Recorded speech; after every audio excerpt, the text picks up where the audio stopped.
Welcome everyone. All the panelists will be properly introduced by Tanmay Chakrabarty ji after some time. So I welcome everyone, including our panelists, our guest speakers, our team. And this is a very important subject which we are going to discuss today. Recently, I was in Delhi and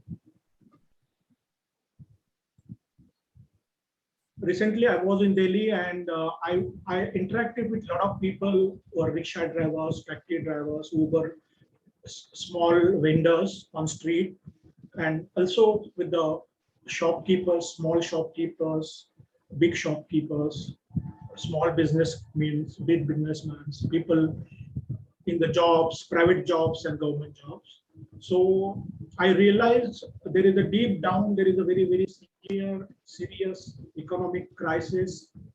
Of course, this Corona thing, this COVID thing, we don't know. It was act of some country or some group, or it was a natural thing. It happened, an accidental thing which happened. Nobody knows who created it, who spread it, but it is a reality, and entire planet, entire humanity is suffering irrespective of their religion, their country, their continents, especially in country like India, which is emerging economy, where we have just started picking up our economy, and we are high aspirational country to want to become a superpower, create some kind of international role for our country economically, in defense, in diplomacy. And we find COVID lockdown and this COVID virus and so many lives, more than 1 million people have died and billions of people have suffered. There is a mental suffering, there is a physical suffering, there is economic suffering. And we find every economic class, whether it's a poor class, whether it's a middle class, whether it's a lower middle class, whether it's upper middle class, whether it's a rich class, every class is in crisis. The more exposure, economic exposure, the more economic crisis the people have. We have seen these multinational companies, the chains, these multiplexes, malls, small keepers, because of lockdown, they are not able to run. And I have visited some of the hotels, small, medium, and large hotels. They are not able to give the salaries to the employees. They are not able to retain the number of employees which they used to have. And everybody is suffering from economic crisis, whether it's a farmer, whether it's rural India, whether it's urban India, whether it's a semi-rural, semi-urban India.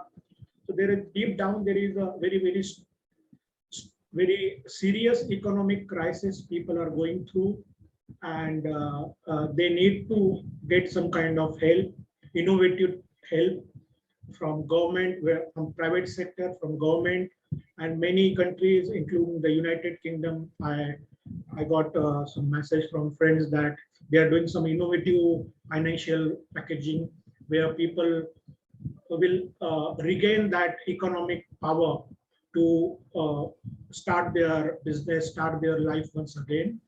So I think country like India has a limitations also. Our Prime Minister is working hard to take this country to the next level. We have almost at higher level, we have almost stopped the corruption at highest level and higher levels. And there has been a tremendous development, tremendous positive steps taken to take this country out of what we went through in last 7 decades. And of course, everybody's dream is to make this India superpower, economic superpower, military superpower, Vishwaguru we call it, the dream of Swami Vivekananda, which our Prime Minister is working day and night to fulfill his dream to make India a superpower nation, to regain that lost glory. And this COVID crisis has created problems for this dream. And I think there are problems, but there are also opportunities hidden in that problems.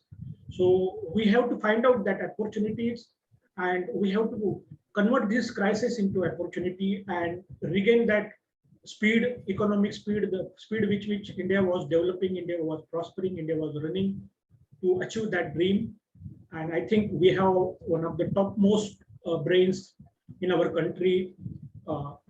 We have Ajay Bhushan Pandey sir, who has been a former finance secretary of our nation. We have Saumya Kanti Ghosh, he has joined, and he will be also speaking. He is a group chief economic advisor for State Bank of India, and it's a 37 lakh crore group bank. And we have Dr. Ajit Ranade, he is the president and chief economist, Aditya Birla Group. And we have Preeti, Sitaram, director of KPMG in India, and Tanmay is going to elaborately explain everybody.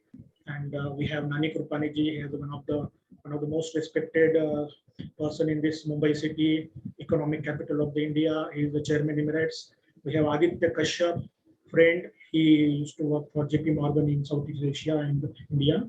So I welcome everyone, and we have all the top brains, economic brains, who can give us the ideas, and we can take these ideas to the right people, right destination, where they can definitely positively consider these suggestions, these ideas, where they are making policies to bring out the people from this economic crisis. So I welcome everyone, and I thanks everyone for in a short notice, everybody gave approval, and everybody has come here to share their ideas, share their views, which will definitely benefit our country, our motherland, our poor people, our middle class, and definitely it will take our country forward. So I request Tanmay Chakrabarty, our principal advisor for this foundation, to introduce all the panelists and guests. Thank you, Rajesh, and indeed a very good morning to everyone, especially our esteemed panelists who have today spared the Sunday morning to be amongst us to give us some of the ideas that they have for the India in the post-COVID economic era, and most specifically the actions and directions in which India needs to be going towards the huge impact that it has created adversely amongst the masses. You know, we have a large population in India who are dependent on daily wage labor. They have been very, very severely impacted. So we all know about the reality of the past that we all have gone through. Indeed, it has been a lifetime experience for all of us to have lived in the generation which has seen literally a world war being fought without a single bullet being fired. It has impacted the nook and corner of the world, the earth. And now, as we come out slowly, we can't say that we are out of the COVID era. As we come out slowly, using and following COVID protocols, as we battle the disease with our absolute resolute resolve of vaccination, as can be seen by the whole world in terms of numbers, as well as now becoming the vaccine provider to the rest of the developing world, which is the next phase of maturity of India as a country. We would really look forward this morning to hear the views of our esteemed panelists. And I have the privilege of introducing very briefly the four panelists that we have today, starting with Dr. Ajay Bhushan Pandey. He is an esteemed Union Finance Secretary of India. So he has had a 360-degree view of the economic scenario of the country, and we are extremely privileged and delighted to have him in our midst today. My association with Ajay Bhushan Pandey ji goes back to his days in Maharashtra. He's a Maharashtra cadre IS officer. From many years ago, we created something which was a platform to deliver government services of Maharashtra to the citizens in Maharashtra, and he championed it. And ever since, we have been associated. His tremendous contribution of making Aadhaar the global benchmark of identity in the world, not only in India, but it is a benchmark around the world, absolutely shows his technical prowess and background that he brings to the table. And then, of course, thereafter, his stint at the Union Finance Ministry as the Finance Secretary, which is the senior most secretary amongst all secretaries in the Finance Ministry, is where he finished off his stint with the government. And I'm sure there is a lot more that he has to do ahead in his life, because he has so much more to contribute. We have Dr. Ajit Ranade, who's the chief economist at the Aditya Birla Group. And we are indeed privileged to get the private sector and the industry perspective of what are some of the directions in which India should go to be able to, normalize the economy and its impact on the masses. We have Saumya Kanti Ghosh, who's the Group Chief Economic Advisor to the State Bank of India, which is the largest bank, not only in India, but amongst the largest banks in the world. And to get the analysts and the consultants' perspective, we have with us Preeti Sitaram, who's a director at KPMG India, based in Bangalore. And she will give us, through her lens of being a consultant, as to some of the things that she believes should be the measures that will impact positively the recovery path of the economy, and especially its positive impact on the masses. So without further ado, my sincere request would be to Dr. Ajay Bhushan Pandey to give his opening remarks. Each of our panelists will spend 10 minutes in giving us their perspective, after which we will have a brief Q&A session, which will be conducted by Aditya Kashyap, who's our financial investment banker amidst us.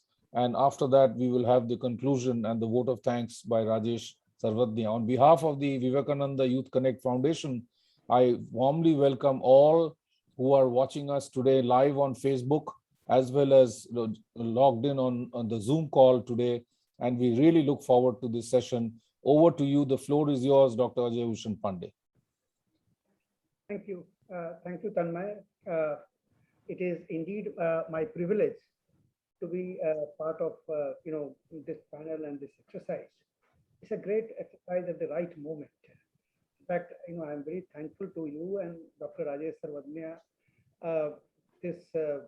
who have taken a lead and have brought people from diverse background and the sectors and try to brainstorm that what all we can do.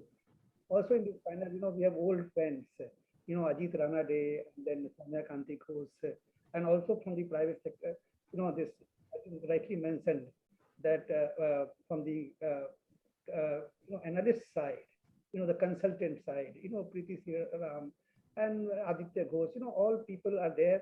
And next 1.5 hours we are going to deliberate as to what exactly needs to be done, what we have done, and we can take a stock of the situation. Actually, this discussion is being organized at a very critical juncture. We all know that this kind of a pandemic is once in a century kind of a pandemic, right? And which has impacted every country in the world. And in fact, we say the way our country is running, also it's very, very the kind of. Sir, increase your voice volume. About the here now. Yes, better. Yeah, Rajesh mentioned about the total, the kind of a disruption that has occurred, and particularly the people from the the lower income group, the middle income group, and also every sector of the economy that has been impacted. The people have lost jobs. I mean, he has very, very rightly described that if you look around, and the people who are around you, household help, is their family members, the drivers. I mean, the people who are around you. Many of them have lost jobs, and it has become a question of their survival, right? And during the last 1.5 years, from the government side, a lot of things were have been done to a certain extent. Now the question is that what do we need to do henceforth, right? And what is our the immediate term view, the short term, medium term, and also the long term view, what we need to do. Now, there are two good things that has happened, and that is giving us some comfort. One is the vaccination. I mean, this vaccination, the way the drive has picked up, it is estimated that within next few months, we'll be able to vaccinate almost 70-80% of the population. That is right. And we are going to saturate. Now, secondly, many of these economic parameters, which are basically the economic engines of the country, which will ultimately provide the employment and then the sustenance, many of those parameters are also looking up. It is in the public knowledge, the way the various other parameters have improved. Now, in this situation, what and while these economic parameters and then the vaccinations, there is an improvement. We can also see, and we need to see many of these reforms. And I would mention that, many of these silent reforms that has actually swept this country during this period of struggle. Now, one is, one of the very, very important one is that, the digital transformation, adaptation of the digital platforms, right?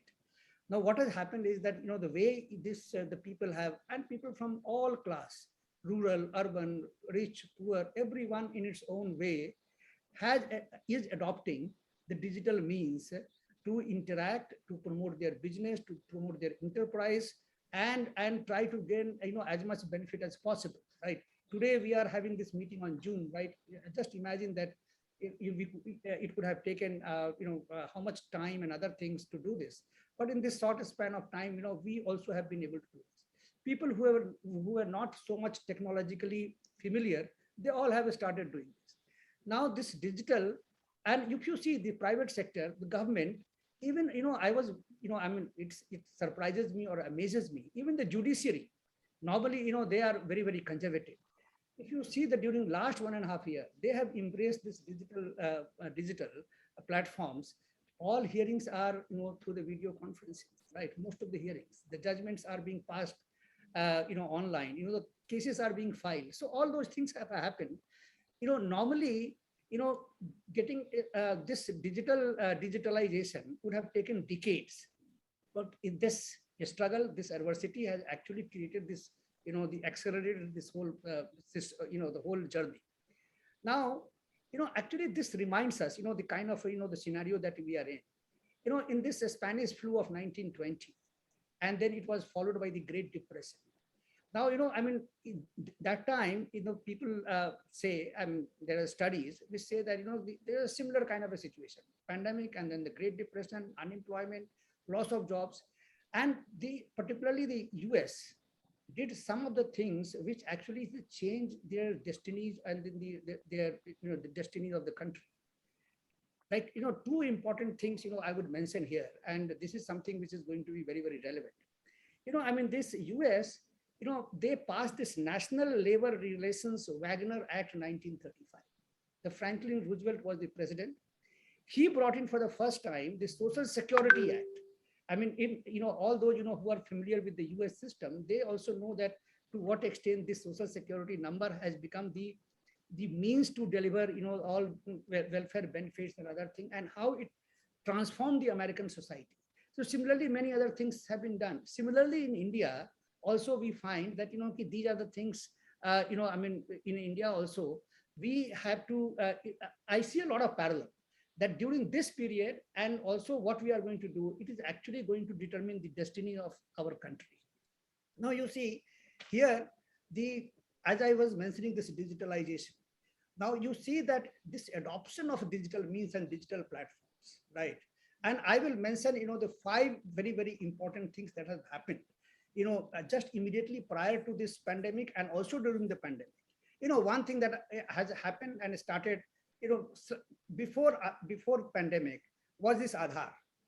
This 1.2 billion people have been given Aadhaar, and today, just imagine that the people are able to, do all these transactions digitally and everything. That is happening, right? Then the other one is very, very important is the bank accounts.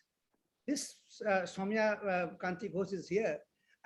He can give a comparison that just few years back, it was very, very difficult to reach people, right? So one is the identity was given through the Aadhaar. The bank accounts, almost every adult has a bank account today, and most of the bank accounts are linked to Aadhaar. The benefits can directly go into their bank account. And now during this pandemic, just see how this infrastructure was used. Almost, the 43 crore people were given 68,000 crores directly into the bank account just by the press of their button. This kind of a thing, the assistance was given. Similarly, the last year, almost 4.5 lakh crores under the various schemes were, pushed into the bank accounts of the people. And this is the kind of, the intervention was made possible because of this digitalization, these platforms and other things. In fact, there's a very interesting thing that I would like to quote. The Economist magazine, December 7th, 2020, last year, I'll just quote. It has said that because 1 billion accounts are linked to people's Aadhaar, India has been able to channel help to where it has been most needed with remarkable efficiency. Contrast that with America, 19 million paper checks were sent through email, unquote. Now, on September 5, 2020, Economist came out with another article, and again, I would quote, pandemic has strengthened the need for digital ID. If the rural Indians can prove who they are online, it is scandalous that the many Brits and Americans cannot. So we must realize that what is our strength, and this is what I have mentioned here. Now, another very important revolution that is digital revolution that is happening is the UPI. The UPI was something started in 2016. Tanmay, we used to work together during those days. Now, till 2019, we used to do 1 billion transaction every month. Right now, this today, because the digital platforms have become so easily available. This has now today last month 3.6 billion digital transactions have happened. Now 6,40,000 crores of rupees have been transacted through this. Now imagine 81% of that 6,41,000 crore is P2P. So basically it is replacing cash. And it is replacing cash, and rest of the 19% largely small business, right? Now, so basically what has happened is the 6,40,000 crore every month. In 1 year, 72 lakh crores rupees, the cash is getting replaced. So what is this? What is happening today? You can see that, the people around you, your household help, newspaper vendor, the vegetable vendor, your laundry man, everyone now welcomes this digital payment. They will say ki Paytm kar dijiye, aap UPI bhej dijiye, phone pay kar dijiye. So this is what it is happening, and this is how it is transforming, replacing cash. And one very, very important thing that is happening through these means is that they are also coming into formalization. The cash is going away. Our economy is getting formalized, and that is where there will be a scope for how to, because unless until the people are formal, get into the formal economy, you cannot go beyond a point. So this is very, very important thing that I see here. Then the fifth thing is the GST. See the GST again, and all these 5 things that I'm mentioning is a unique to country. Aadhaar, UPI, and the DBT, and then the GST. All these things are unique to our country, because I have studied many other countries. They have not been able to reach there. And they are many times they are amazed. They are they have reached out to me, and they want to know that how we have done this. Now all those things today has made a very, very strong background for our this thing. In addition to that, there have been several other reforms which I will not go at this, the corporate tax reductions, and then the whole taxation structure. Then also this the disinvestment. Now the PLI schemes, asset monetizations, all those things are being done. The whole idea is that all these things will have to be, this course of path has to be carried through, right? And the details, and then the real crux lies in the implementation of many of these programs. When we are talking about this asset monetization, when we are talking about the PLI scheme, these schemes have been thought very, very innovatively, and ultimately we have to carry it through. So even in the public expenditure and then the capital expenditure, we used to have that the fiscal deficit was very, very important parameter. We for 1 year when I was in the finance ministry, we said that no, this is the time we have to actually spend money on the capital expenditure, infrastructure, and also the welfare expenditure. The total, even if the tax collection was lower, the fiscal deficit went to 9.3. Even this current year also, we set the fiscal deficit to be 6.8%. The total, even the tax today are getting collected more, but then the fiscal deficit is not being brought down, because the whatever extra tax that is getting collected through the GST and then the direct taxes and others will be spent on the capital and also in the infrastructure as well as the welfare expenditure. So what I will briefly mention now, that with this background, I would say that, the 5 things, I mean, there are 100 other things that could be done, but then I will list 5 things that we are on the course of, in the immediate term, we have to have a very, very solid welfare direct intervention, direct subsidy, that kind of a program where, you have to, keep helping people, be it in terms of the free food grains. Last year we gave free food grains to 80 crore people. This year it is up till November. Till the situation stabilizes, I think, this kind of a thing will have to be done. Similarly, many other subsidy or welfare schemes, I would say that they need to be rationalized. There are today hundreds of these schemes, new schemes get added, but then the old schemes also continue. That has to be, completely cut down. I will give an example of corporate tax reduction. We brought down the tax rate, but we removed all exemptions, right? And that is why we are able to sustain this. So I think, that kind of an innovative thinking will be required in the government welfare program, and that is one. Then the other is that the boost in the private investment, capital investment, and the infrastructure. And many of these programs which have been, just initiated by the government, they need to be carried through implementation. Sometimes I wonder that, look, if the Ola factory can be started in few months, right? The scooter factory, right? Or the Apple can bring its entire, the plants from China to and set up in India. Why can't we, do, many other projects like this? So this is something, this, we have shown that we can do this. So we need to replicate this in many other areas.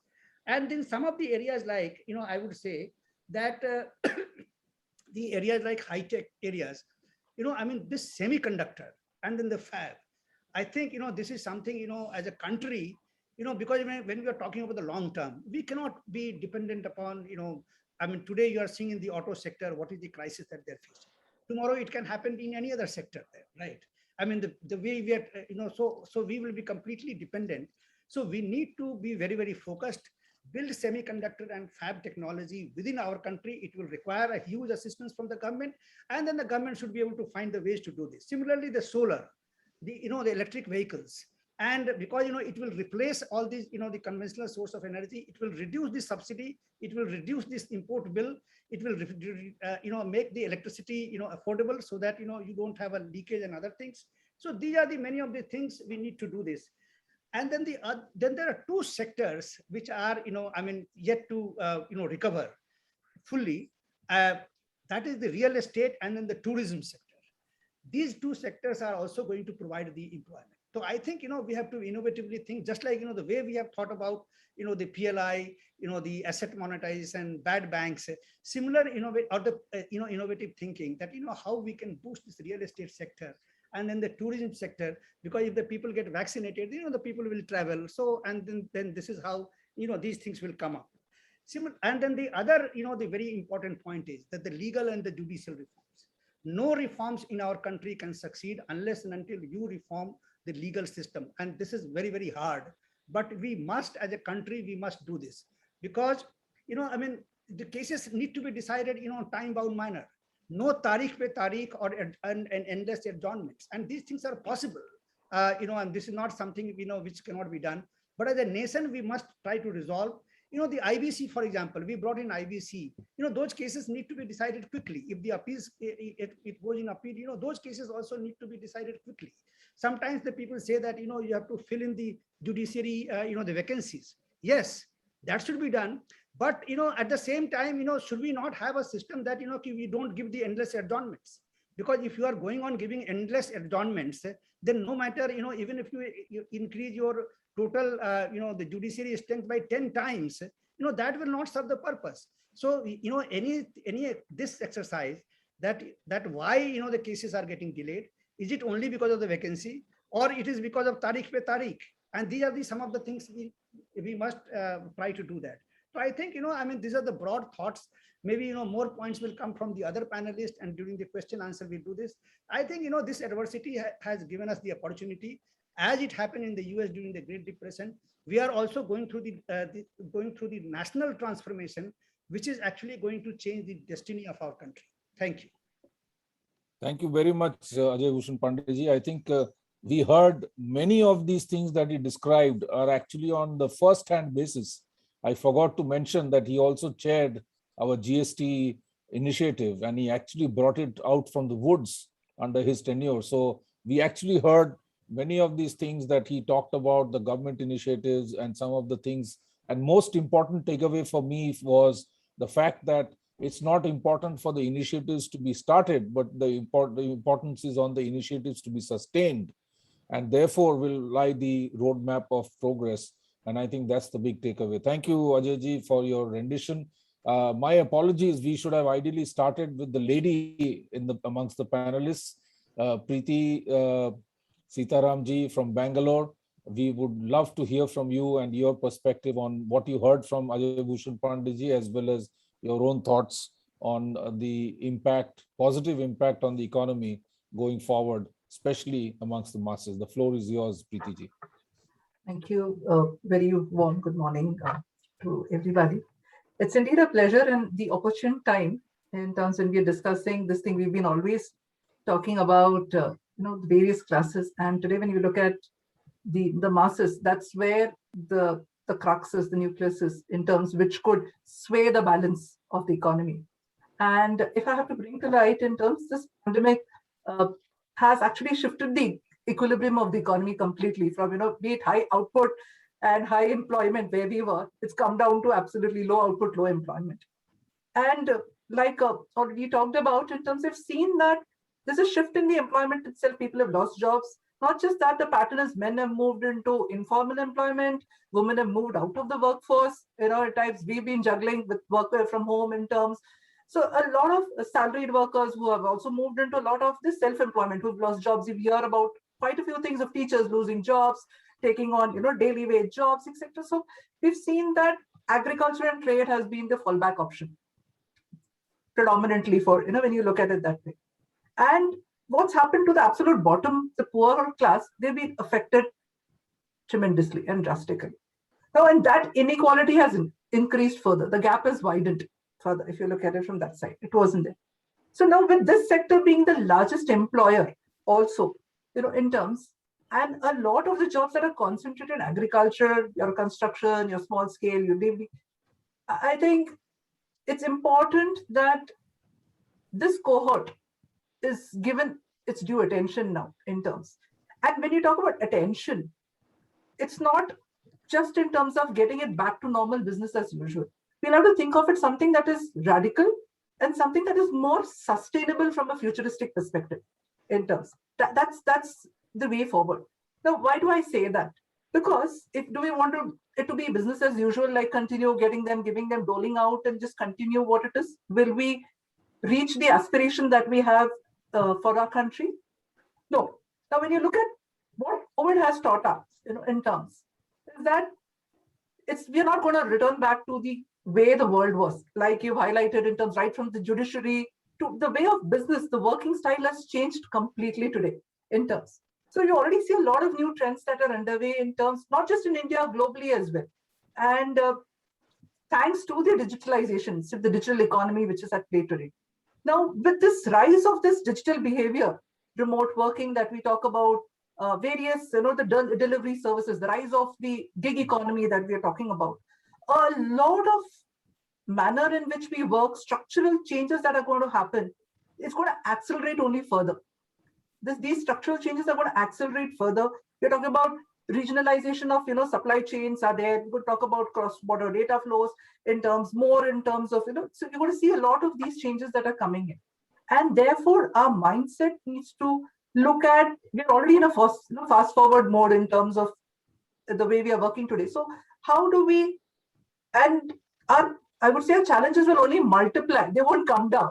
In terms, the point I'm trying to bring here is that we're in a fast forward move in terms of the future of working style. And we still can't be looking at resolving our old style of the problems that we have. And therefore, what we're looking at is how do we look at considerations in the form of health, safety, labor market, all these things come together to create, I would say, an improved governance mechanism, an improved business climate. Look at your domestic ventures, where you can mobilize more resources, aggregate the demand, create sustainability. How do you develop more, I would say, your domestic financial market. How do you look at all this, your fiscal management that is there overall, and move towards a more sustainable future in terms. We are looking at not just this. So I think a resilient economy depends on, moving towards a shift towards sustainable practices, like Mr. Pandey ji also talked about it. So the first way to look at it is first would be in terms of your demand generation. That's known. We've talked about our economy currently where we are is we are a consumption oriented. We have to move towards the demand side. So when we look at, yes, we've had policy instruments where we had the demand push happening and a lot of measures to raise, productivity also needs to be looked into. We can't just look at just doling out. So while we dole out, there are two things to look at it. One is the timing of the stimulus becomes very, very important. Now you need to understand that the spending pattern in terms, and can we start giving more money at that time when you're giving that? So what happens is you will see higher spending coming in there. Now during the festive mood, so there you will look at, you'll have more hands in the hands of more money in the hands of the people, and you'll have people spending more. So that timing has to be apt. Is something that I feel you're targeting the poor, middle class, etc. Now, also when you look at this demand generation that is there, now the so-called bottom of the pyramid that is there, they spend more, once you give them money, they'll spend more on the non-essentials as such, going forward, in terms. Whereas when you look at the more of the urban, the spending is more on the conspicuous, the idle money that you talk about. So when you talk about your Make in India, you want to get that, what's made for Bharat and stuff, the rural push. This becomes an interesting to look at. And adding to what Mr. Pandey said, yes, during the Great Depression, one of the things that came up is basically investing in creating assets that are there. In terms of those, it's very important when you're actually getting, so they built a lot of assets, infrastructure assets. When you look at the government had pushed those. So you create assets.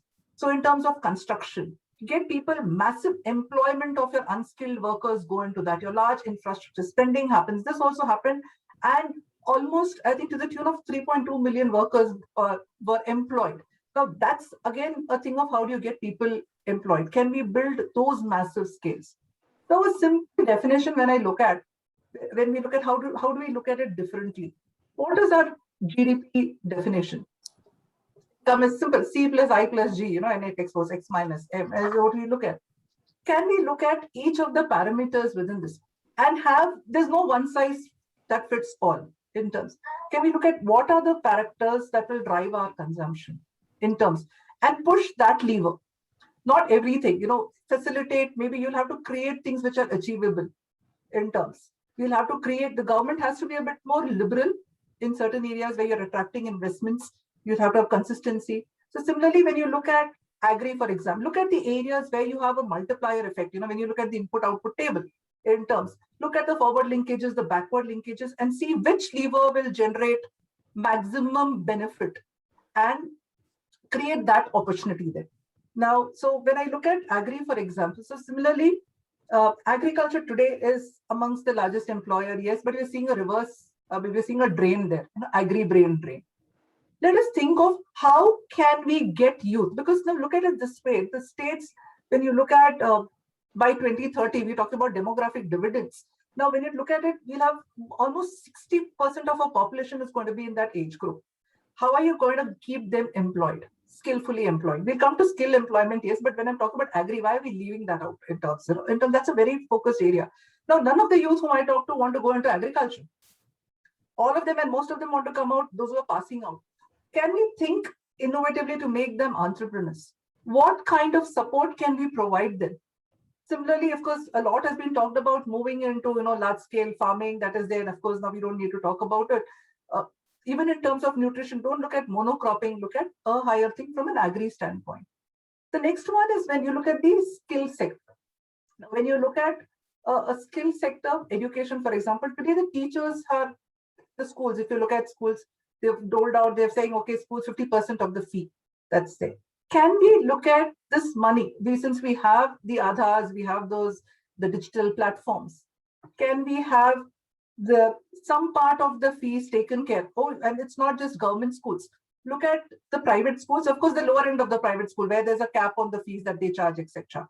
Where some part of it can be given to the fees, 25% of the fees given to students through that.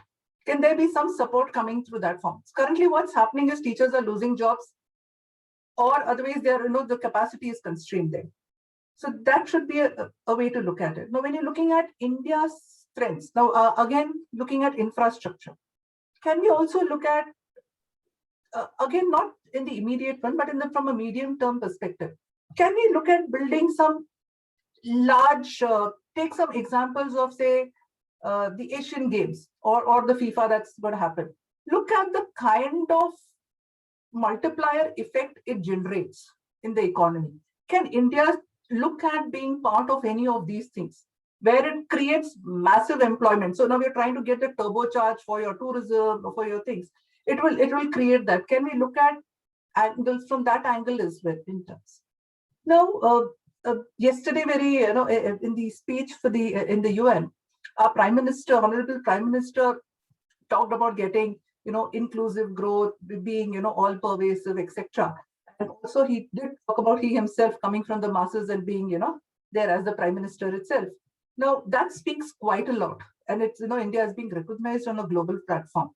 Can we then start looking at how can we become the Vishwa Guru in terms? So when we talk about this Vishwa Gurukul, Vishwa thing, we have been pioneering in a lot of things. Now, for example, we are very good with skills in terms of my education perspective. The English language is good.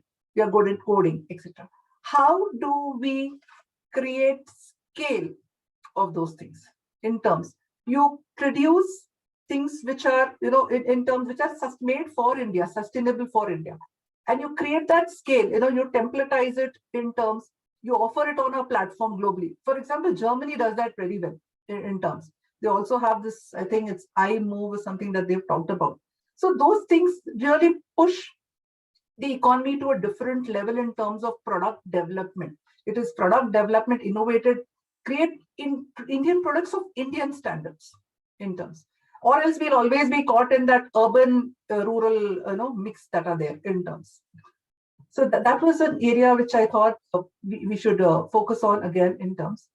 And another area which, just adding on to what was discussed, is that we're looking at, we did talk about how energy efficiency, we talked about digitization, we talked about effective, policies that need to come in terms from an implementation, the last mile. We need to have the state and the state government and the central government talking the same language. Now that's what we hear from clients in terms of, there's a lot of disconnect that's there. How do we ensure? It's a tough thing, but how do we ensure that that's there? Another important point is this, like screening of these stimulus packages. Now, when we are giving, it's good to give out these things, but can we screen all the elements, from a long-term implication of these things? It's crucial to understand, because are they helping us arrive at a combined initiative of jobs, reducing inequality? What are the law? Are we looking at it from we have a carbon, I would say, excuse me, locking in the carbon emissions. Are we looking at that mandate? Is it there? So let's look at it from that angle. So our long-term, is it meeting our long-term environmental objectives? And I think the last point that comes to my mind is, how are we capitalizing on the women network per se in terms? Okay, so as for India, so when you look at, can we somehow think innovatively to build this grassroots resilience in women in terms, because currently this section is also very, very vulnerable in terms today when you look at in terms. And if we come up with solutions where we are empowering them, not just by providing, capital and some programs, but this has to be run in a really institutionalized fashion where you bring them, give them more control, they earn more money, they become decision makers. And therefore you see the impact on families and communities, and therefore it'll create more interest and it'll help the economy. So that's an area where I think we could really do well. So I think from a skilling perspective is where we need to focus on in terms. Lastly, I think, that's it. I think broadly in terms of how we work from an MSME perspective, because if these things are joined together, I think it will definitely lead to a better economy there. Thank you. Thank you, Preeti ji. I think you have really done exceedingly well as a consultant and given us the vision and the roadmap of the various initiatives that ought to be taken. And I think the one significant point that stands out of what you said was the ability and the opportunity for India to really exploit the demographic dividend. And you articulated that skilling to scale is the way to go. Otherwise, we will have a demographic disaster on hand. And how do we scale and how do we grow the volumes of the good things that we do? And you also talked about the women empowerment, and I, readily what comes to mind is the excellent way in which the self-help groups of women are organized in states like Telangana and Andhra Pradesh. How that model can actually be scaled up and multiplied to other parts of the country is something that is well worth emulating. It's not about reinventing the wheel. It's about doing something which is established as a localized best business practice. And there is no ego in emulating something that has worked and worked well. Thank you so much for your thoughts. I'll now request Dr. Ajit Ranade amongst us to give his views. Welcome, Dr. Ranade, and indeed a pleasure for us to have you on this panel, and the floor is yours. Thank you. Good morning, Mr. Tanmay, and thank you for inviting me. Thank you to Dr. Rajesh, Vivekananda Youth Connect. I know, Dr. Rajesh, you've been very relentless, so thank you for your persistence, and I'm very happy to be here. Also good to see Dr. Ajay Bhushan Pandey and Mr. Nanik Rupani, my friend Dr. Saumya Kanti Ghosh, and Ms. Preeti, and many others whom I can recognize. So I've taken advanced leave, so please permit me, because these days of Zoom, there's a lot of back-to-back stuff happening even on a Sunday. But thank you, Dr. Rajesh, again. So I'll begin by saying that we are in the middle of a K-shaped recovery. On one hand, the stock market is, every day going to new record levels and creating unthinkable amount of wealth for people who are invested in the stock market. Secondly, the corporate results, that is corporate companies are reporting handsome profits every quarter for the last couple of quarters. Of course, these are not, India has more than 1 million companies registered under the Ministry of Corporate Affairs. So not all 1 million companies are doing well, but a very sizable chunk is doing well, and they're reporting very good profits. And some of it is coming because of cost cutting. Some of it is coming because the revenue and the sales are increasing month after month, quarter after quarter. Thirdly, the tax collections are actually better than estimated. When the finance minister presented her budget in February, there was some anticipation of how the taxes will grow, direct taxes, indirect taxes, and so on. And we are finding that actually the tax collections are even better. The advanced tax data came out after September 15th. The GST collections every month is better. And of course, not to forget that the excise tax on petrol and diesel is very, very, very, handsome, in the sense that demand is so high that the excise taxation is generating, this year it will generate 4 lakh crores for the central government alone. In the last 7 years, we have collected something like 26 lakh crores merely on excise on petrol and diesel. I don't want to go into that direction, because petrol and diesel cost affects not just the people who are buying petrol and diesel for their scooter or car, but it affects everybody, because all the national goods, whether it is food grains, fertilizers, cement, steel, everything travels on trucks or trains which run on diesel. So eventually, whether it's tomatoes prices going up or rice price going up, some way it is connected to the cost of transportation. So we cannot indefinitely keep on increasing excise on petrol and diesel. Recent GST collections, GST Council tried to see whether we can include it in the GST. So far, petrol and diesel remains outside GST. So K-shaped recovery is my first point. On the one hand, stock market, corporate tax results, GST collections, advanced taxes, everything going well. On the other hand, this is the upper side of the K. The downside of the K is that unemployment is still high, youth unemployment is still high, informal sector, the small and medium enterprises, small businesses, are still struggling. As I think Ms. Preeti said, the labor force participation is still low. In fact, there is very high demand for NREGA, National Rural Employment Guarantee. The employment guarantee is if you don't have any other job, you go to the NREGA site where you have to work very hard in the sun or in the rain for one full day, and then you get 200 rupees. So 1 crore, more than, the increase in demand for NREGA is more than 1 crore people. These are not people who are going there very happily or willingly because they have no other option. And the government of India, which funds largely the NREGA budget, has increased it.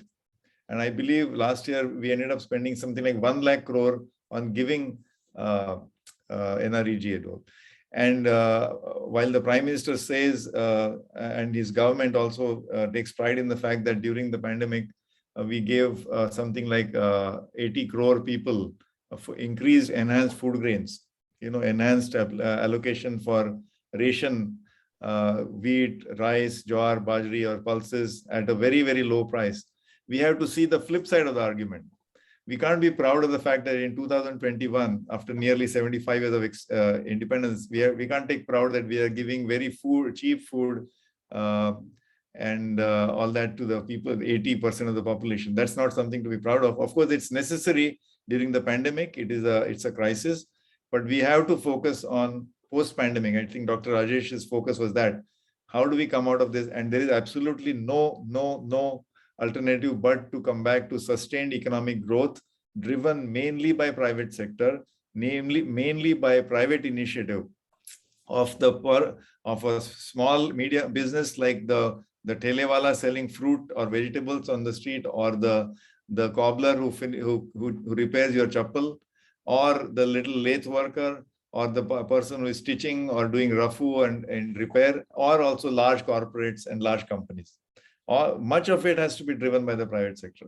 We cannot say that the government should do this and should do that and should do this and do that. This is absolutely not in the spirit of Vivekananda, Dr. Rajesh. He would not have advocated that government should do this, government should do that, government should do that. Government is there, of course, to enable, but really growth has to be driven by the private sector, and therefore we have to create conditions where the private sector growth can be unleashed, where entrepreneurs can flourish, and so on. So I just want to focus on one point in the remaining part of my talk, which is education. One of the long-term effects of COVID and very serious effect of COVID is that we have caused a great damage to education. Almost 500 days have gone where schools are closed. Imagine, this is the young demography of India. This is the future of India. And there was an all India survey done, which was published last week, which showed that only 8% in rural areas and about 24% in urban areas children are getting online education. Imagine, we are talking with each other on Zoom.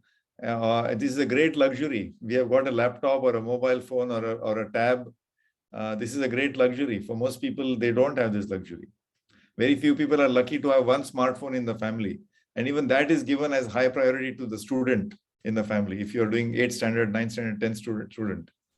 And the online we have kept schools closed for too long. And education is the key to our future growth. In fact, it is not human capital or financial capital. Sorry, it is not financial capital or physical capital, but it is human capital which determines the long-term sustainable growth of an economy.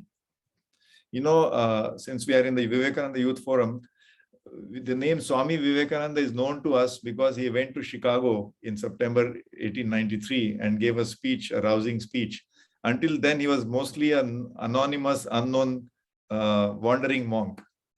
He was 30 years old in 1893 and he died at the age of 39.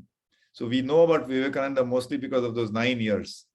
And I hope, did you know that out of those 9 years, 5 years he spent abroad? 5 out of those 9 years, he was either in America or Europe or some parts of Asia. So I'm going to read out one statement that he said. This is direct quotation of Vivekananda, and it's in English. Education, education, education alone. Traveling through many cities of Europe and observing them in the comfort, observing in them the comforts and education of even poor people, there was brought to my mind the state of our own poor people. And I used to shed tears. This is Vivekananda. He says, I used to shed tears. What made the difference? Education was the answer I got. Through education comes faith in one's own self. Through education, through faith in one's own self, the inherent Brahman is waking up. I mean, of course, there's a spiritual comment, but I just want to emphasize on education that even he long time ago, not that, the importance of education, and we have neglected during the COVID, education has been highly neglected. Vivekananda goes on to say in another context, if the poor cannot come to education, the education must reach them at the plow, in the factory, everywhere. One of the most thing we neglect is our public schools. Did you know that in developed countries, the parents prefer to send their children to the nearest school, which happens to be the municipal, what we call the municipal school. The nearest school, the school in the city, the town, that's what parents prefer. In India, even the slum dwellers, even the poorest of the poor, for them, the municipal school is the last choice. The public school is the last choice. They also like to spend money on coaching, on private school. So I think primary education is a public good. And somewhere in the beginning, I said, we should not ask the government to do this, to do that, but on public goods, just like Aadhaar is a public good, on public goods, and primary education is a public good, we must, that is where we have to strengthen. There is a saying of Confucius, and we are in the middle of a crisis. So he says that if you want to plan for 1 year, you plant some rice. If you want to plan for 10 years, you plant some trees. But if you want to plan for the 100 years, you educate your children. So education, again, education. And, related to primary education is also the fact that we have a fantastic scheme, which is, I think, in India called the midday meal scheme. So the education of children, especially rural areas, it combines the twin objectives of education and literacy, along with providing them a meal. A lot of the poor students, that's the only meal they get during the day. It also helps socialization through midday meal scheme, because everybody eats together. When they all sit together, hopefully the caste, the rigidities of caste are broken down, because children, when they eat together, there is a socialization. But unfortunately, India's rank in the hunger index in the world is, as of latest, is 94 out of 107 countries in 2020. We are behind Nepal, which is 73. We are behind Pakistan. We are behind Bangladesh. We are behind Indonesia. Only countries like Rwanda or Afghanistan are behind India. So education and midday meal scheme combining with the hunger, and especially children hunger. So I want to just conclude on this point alone, one point, since Dr. Rajesh said, what are the ideas for post-COVID recovery? Of course, many ideas have been mentioned, and I applaud all of them. We need to revive investment, revive consumption. This is a year when the two of the largest economies in the world are booming. USA and China are literally booming. India is not yet booming. It is doing well, but growth rate is, so therefore exports are also going to be important. Consumption, investment, exports. But I just want to leave this thought that let us be completely focused on developing the human capital and human potential of India, and therefore focus very, very heavily on education, primary education, midday meal schemes, and so on. Secondary and tertiary education is in some way related to private sector much more, but education is what is the magic word, as Vivekananda also used to say. There's nothing like the magic word of education. So thank you for inviting me, and I wish you all the best. Thank you. Thank you very much. Thank you. I think, until you said it, Dr. Ranade, the kind of prioritization and the focus that needs to come on primary education. And I hope this message is going out there that, yes, of course, there is a health pandemic, but if you want to really build the fundamentals and construct the country, it is the education which has to be at its very foundational root. And especially public school education, which is government education, which is the nearest to the proximity of 70% of the people of India, which is in the rural areas. I mean, that's a real place of focus and attention. And if you look at the kind of school infrastructure that has been built for the last 70 years, I think there's tremendous headroom for transformation in that space.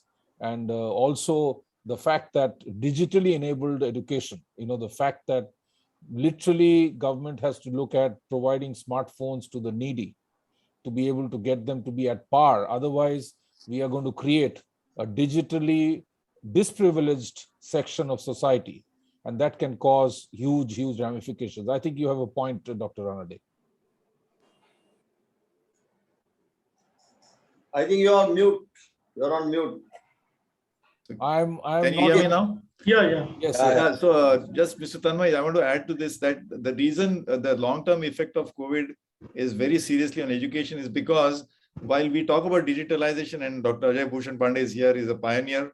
Not many people know that he was a pioneer of digitalization even much earlier in Maharashtra. He's the one who pioneered the reducing the judicial delays by allowing the accused to appear in court directly on video. So while it's true that digitalization is progressing, but actually, as I said, the All India survey shows only 8% rural students and 24% are actually very benefiting from this online education. Yes. So therefore, if we want to promote that more students should get, then we have to make arrangements for the tablets. We have to make arrangements for Wi-Fi. Often people have prepaid SIM cards. They run out of the data. So we should then, in many countries of the world, they have now elevated internet access as a basic human right, just like water and electricity. Correct. So we have a long distance to cover. We even either we reopen schools with some protocol of staggering 50% attendance or something by rotation, alternate day of the week. But we can't just say, oh, we have got online. Forget about students. Even teachers struggle. Teachers are not very rich people. They can't have three laptops at home. So I think when we say we want to enable digital education, then we have to give the tools of that. We have to give the instrument, the SIM card, the Wi-Fi connectivity. But I think education is a long-term COVID impact on it. No, absolutely. And I think, initiatives like the BharatNet, and Dr. Pandey would know, they really need to come up to speed to be able to really reach the connectivity to every single village, so that there is the Wi-Fi ability. There has to be Wi-Fi zones created around schools. You can't be putting a commercial tag to the Wi-Fi enablement of education. You have to explicitly spend the USOF, the Universal Service Obligation Fund, much more rapidly to be able to reach the disprivileged that Dr. Ranade is talking about. I think those are prioritizations. And lastly, on a lighter note, Dr. Pandey's initiative of video conferencing between jails and courts ought to be implemented in a court like Rohini, where 2 days ago we had a shootout in the court where a criminal was being brought for a bail petition, and two people dressed as lawyers actually opened up with their arms and killed the people. So I think digital is a huge opportunity to really transform and cascade the whole environment of the judicial process, as Dr. Pandey has said and Dr. Ranade has reinforced. So education, digitalizing, and not just lip service, but ensuring the last mile connectivity. I think that is really the essence. It's not about people having smartphones and using it for WhatsApp. It's about people having smartphone and also getting connected. Yes, I know. I have seen his hand. I'm just going to come to Dr. Pandey. But just to finish the point, it is about ensuring that that 8% number that Dr. Ranade talked about improves by leaps and bounds. I think, Dr. Pandey, you had a point. Yeah. In fact, Ajit Ranade has mentioned a very, very important point, and you have further elaborated. Little voice, come little near. The voice is very slow. Yeah, the education. Yeah, now it's okay. Thank you. Education is something very, very important. I had the privilege of living in US for about 5-6 years. And what I have seen and what Ajit Ranade was mentioning, that, I found very, very remarkable that, it is their public schools, the municipal schools, which are, actually, they are class apart. And in fact, my children, because, I couldn't afford there to send, my children to the private schools, they went to the public school. And today, when I look, the 20 years and I find that those schools played a very, very important role. When I was growing up in a small town in Bihar, right? I went to a municipal school, right? And that time, I will tell you that I'm talking about, the 70s, the 60s and 70s, there in Bihar, every district used to have a Jila school, the district school. And then everyone used to aspire to, get admission there, right? And it was a government school, and that was being run. And then, the lot of toppers, the lot of, the people, used to graduate from there. And that is how it used to happen. What has happened is, over the period of last, few decades, what has happened is that this particular sector everywhere has become, the kind of neglected. I'm not saying that, in terms of money, the huge amount of, if you see the education budget of the state government and then the central government, the entire, the program, huge amount of money is being spent. But are we getting a value for the money? Are we getting, the benefit proportionate to the investment that is being made? So I think, this is something which we must focus. Certain exercises have been done within the Delhi, Delhi city, and plus, elsewhere in the country. Some of those things will have to be replicated. And this is something which is very, very important. About the digitalization, I agree that, it will require to be, the people, because when I look around, I find that the adults, for example, the adults today, they somehow, even if it is, people around you, they will have access to a mobile phone, they are doing this digital transaction, they are making UPI payment, those things are happening.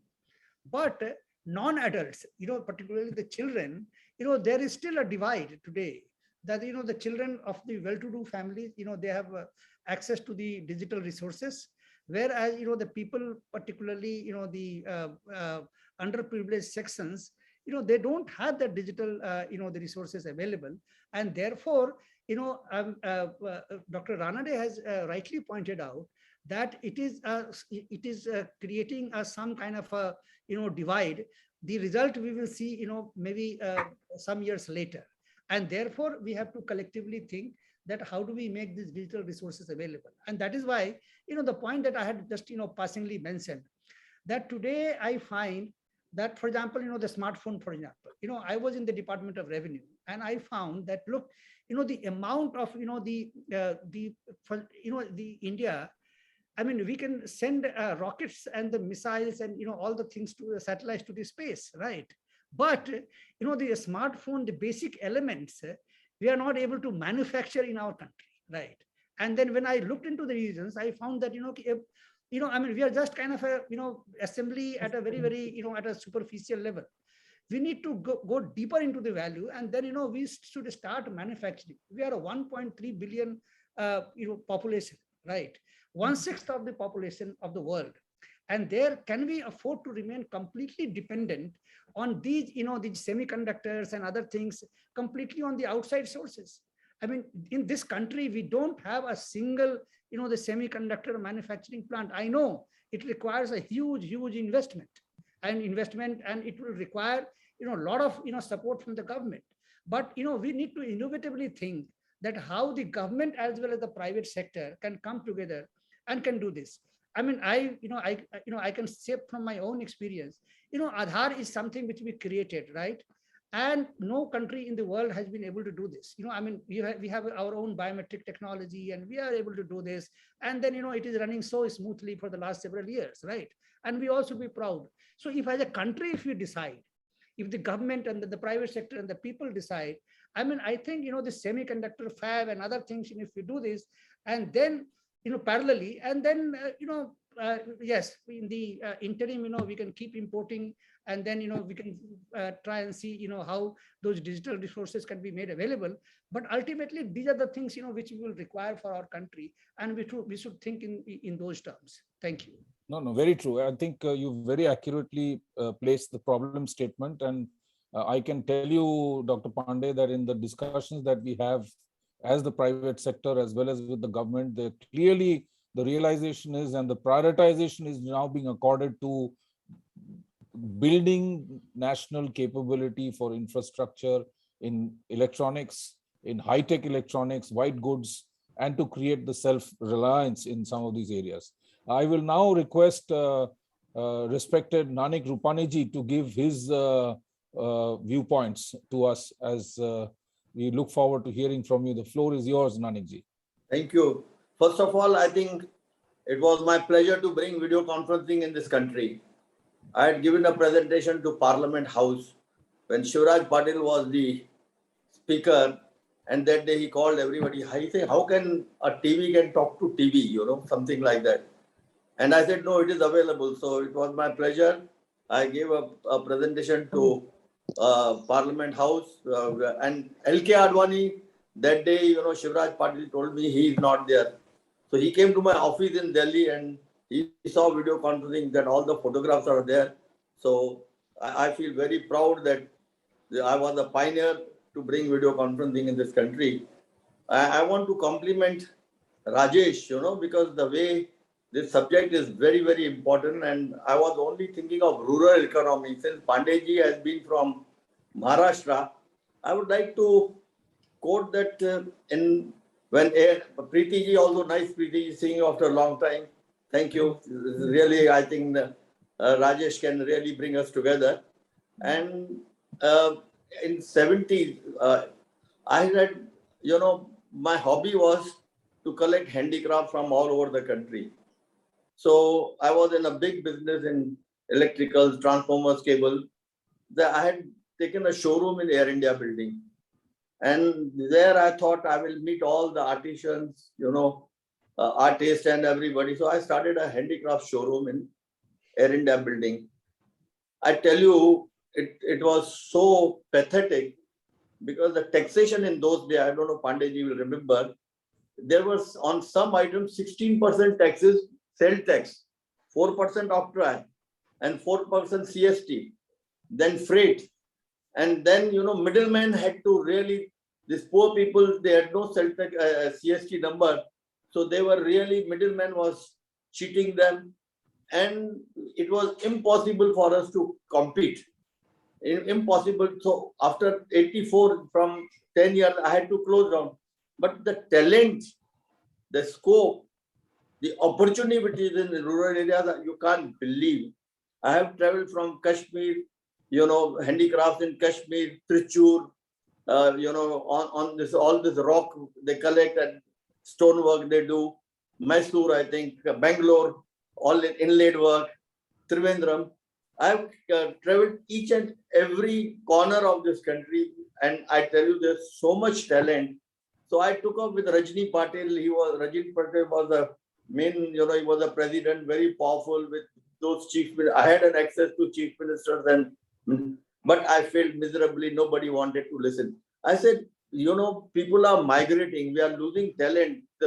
Those artists who have been there from ages, they are leaving that art and they are going to you know, take a job in, you know, in cities.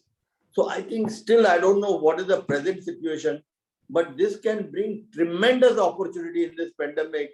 There is tremendous, like Khadi Bandar, I'm told their turnover has increased by leaps and bounds. If same thing can be done for handicraft in the rural villages and in small villages, I tell you, it can change the destiny of this country. There's a lot of talent. I know the places. I can go on and talk each and every area in Jaipur and Trichur. So my request is the Pandey ji is there, and this forum can really see the hidden talent which we have. We are losing, and this artist will lose forever. Another thing, you know, Rajesh, you know, ease of doing business. Today, you know, that day I was sitting, I got a call when we were having tea in Radio Club. I got a call that 20 years back, you know, that entry bill, HDFC had phoned that aapne 20 baras pehle, this is missing. Now, how it is possible, a company which is closed, High Court se apne ko order hai, Income Tax Department has given, how to, this is not, I have been president of Indian Merchant Chamber, I am, you know, associated with FICCI, I am associated with many Indo-American Chamber of Commerce, I was 2 years president. How to, something is really, एक time मुझे आया था 14 बरस पहले आपका एक consignment पे octroi नहीं भरा है. So I walked in the municipal commissioner office. I said, "What is this?" He said, "Don't." As soon as that municipal commissioner went, दूसरे दिन वापस वो notice आया. No, this is ridiculous. There's no question of ease of doing business. I will not take much of your time because Rajesh ji has said 5 minutes. But I tell you, something is to be done because even NRIs. I was the first who started to bring NRIs, in this country through Indian Merchant Chamber, and we used to have very big conference. I had 900 delegates in Singapore when I collected from all over Hindujas, Hari Leelas, everybody. So they are saying something, you have to do something. 20 बरस के बाद आपको बोलते bill of entry हमें दो. अरे it is your job यार, bank of आपने मैं बोला you ain't given, why don't you find? So this is something which has to be there. I'll not take. I want to thank each and every one of you for giving me this opportunity. But in handicraft area, talent in the rural areas, we should not lose. Thank you. Thank you, Nanik ji. I think your personal experiences tell it all as to what it used to be in the past. But I'm sure that things are definitely looking different and will change for the better. Your point about the real talent of India, which lies in the rural areas amongst the skilled artisans and the beauty that they create by hand is absolutely so much spot on. And that needs to be unleashed. The whole world needs to consume the beauty of the handicrafts, or if I can call them handcrafts. They are really the work of skills of which are coming down the last 2,000-3,000 years. And you will be very happy to note that last week, Tatas have acquired Big Basket. So we just signed an MOU with TriFed, with the minister Arjun Mundaji, cabinet minister, and Big Basket, where all the rural food items will be made available on the Big Basket electronic digital platform of e-commerce. And we are discussing with Tata Click and TriFed so that the paintings and the sculptures and all the handcraft of the rural folks and the tribal folks can be also made available on the Tata Click platform. So we are moving forward in some way. Great.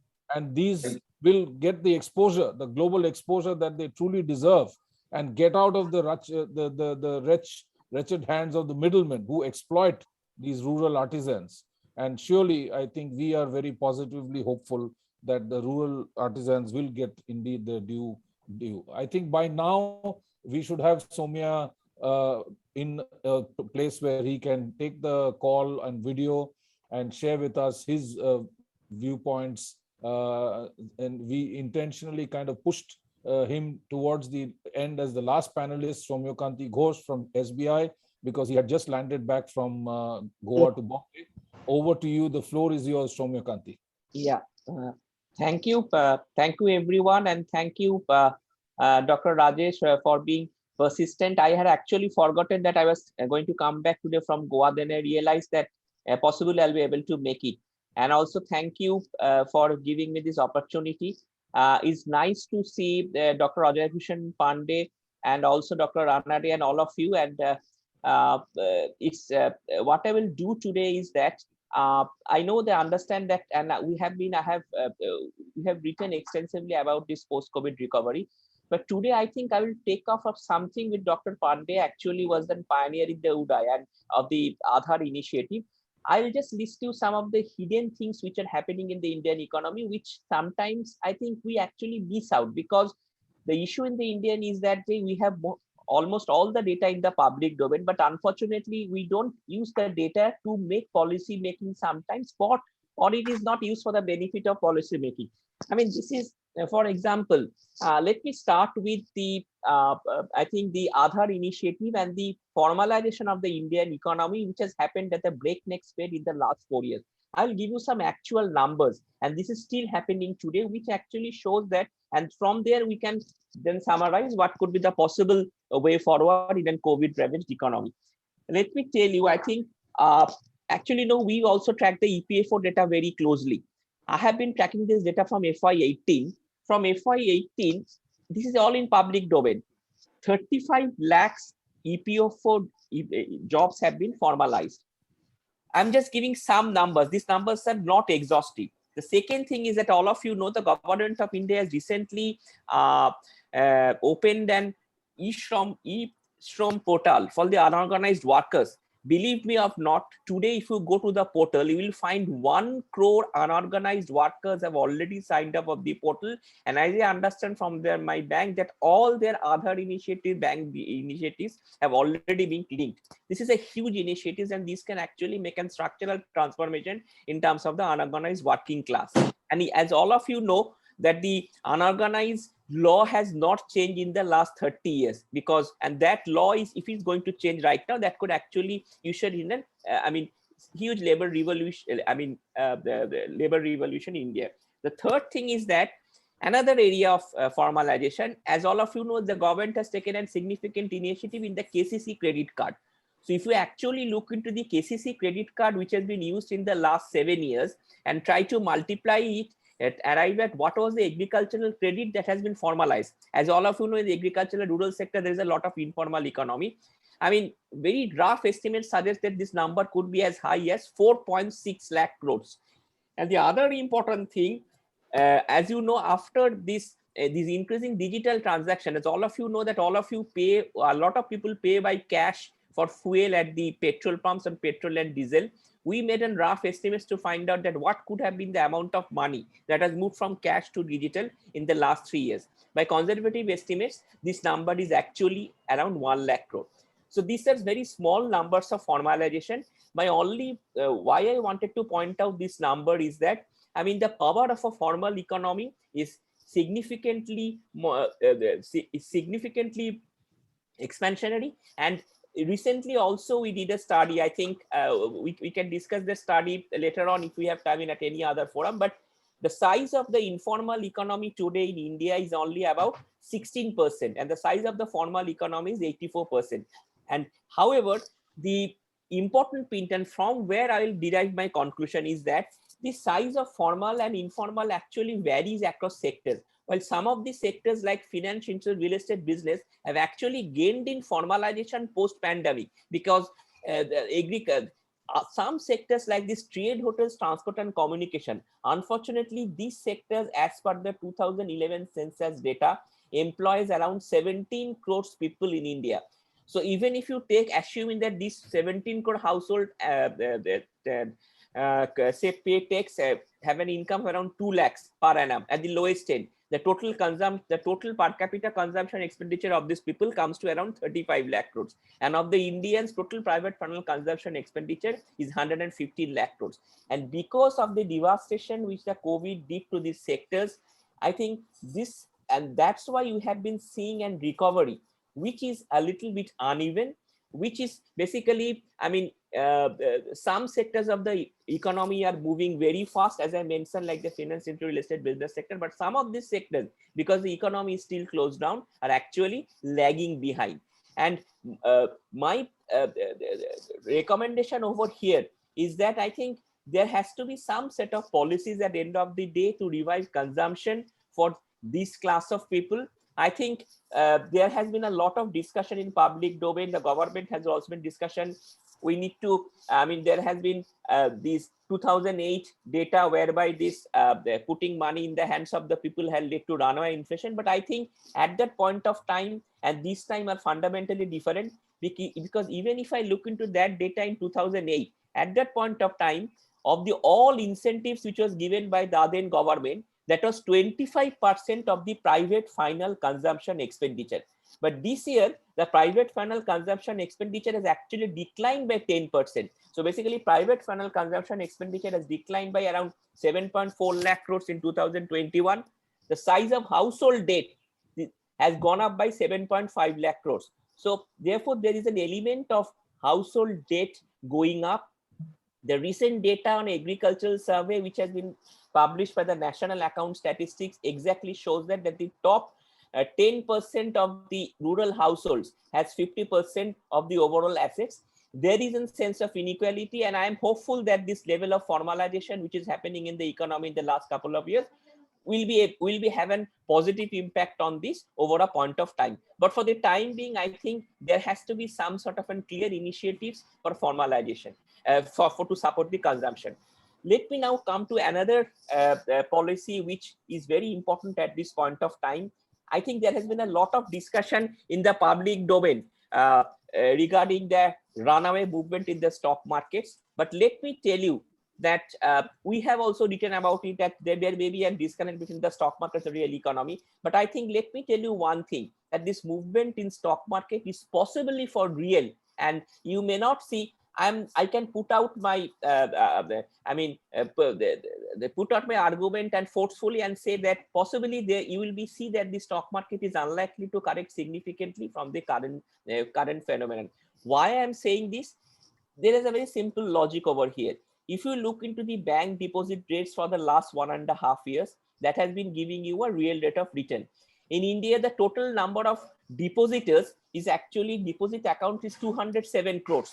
The total number of lending accounts is 27 crores. And out of the total 150 lakh crores of deposits, the retail term deposits of the senior citizens is 17 lakh crores. And that of the term deposits of the common person are 92 lakh crores. So these two actually makes up around 109 lakh crores of the overall deposits.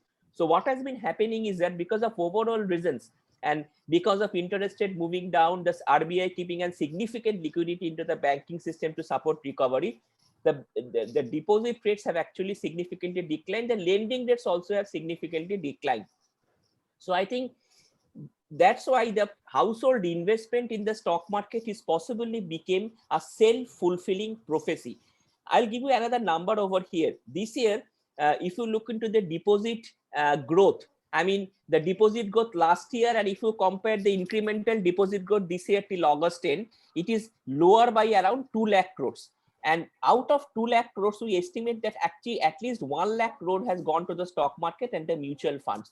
So the investor, the household financial savings has realized that stock market could be a better bet for better returns, better investment over a period of time. I think this is very good for an economy. Of course, there are some risks to it, but I think this is good for an economy like us. Household financial assets investment in mutual fund savings in India is very low. At the moment, it is, I think, not even 2.5 lakh crores.